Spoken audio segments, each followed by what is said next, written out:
You ready? Let's go. 2-minute daily devo for Wednesday, January 11th. I'm in the New International Reader's Version today, and our verse of the day comes from the book of Habakkuk, chapter 2, verse 14. Little context here before we get to our verse of the day. Habakkuk is one of the minor prophets. And in this book here, Habakkuk is crying out to God because he looks out and sees the evil in the world that he's living in. And that he is crying out to God and saying, God, how much longer will you let this go on? And there's you can read the whole book, and there's a history where God is going to raise up the Babylonians to come in and execute justice. But this interaction between God and Habakkuk is really what we're focused on today. And here's the picture, that no matter how long evil rules and reigns, God ultimately has the final say. In Habakkuk 2, they're having this conversation, and he cries out to God, and he says this in verse 1. He says, I will go up in the lookout tower, I'll station myself on the wall, I'll wait to see how the Lord will reply. I'll try to figure out how his reply answers what I've complained about. And we talked about, he's complaining about what the evil that's going on, and God, how long are you going to allow this? The Lord replies, and he says, write down this message that I'm giving you.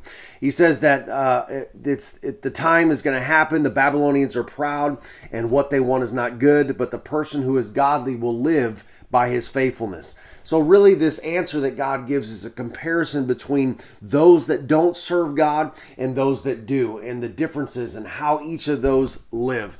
So finally, we get down to verse 14, which is our verse of the day.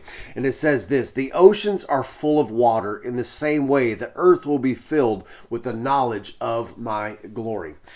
You see, this speaks to the greatness of our God, that no matter how long evil rules and reigns, eventually every knee will bow and every tongue will confess that Jesus is Lord.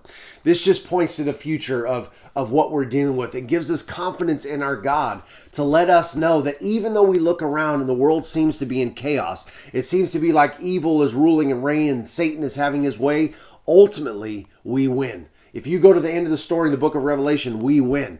Jesus is proclaimed the King that he is.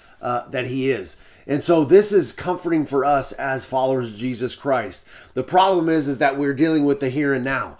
But let's take heart from this verse and know that the glory of God is what is going to fill the earth one day, and that he is ultimately in control no matter what is going on.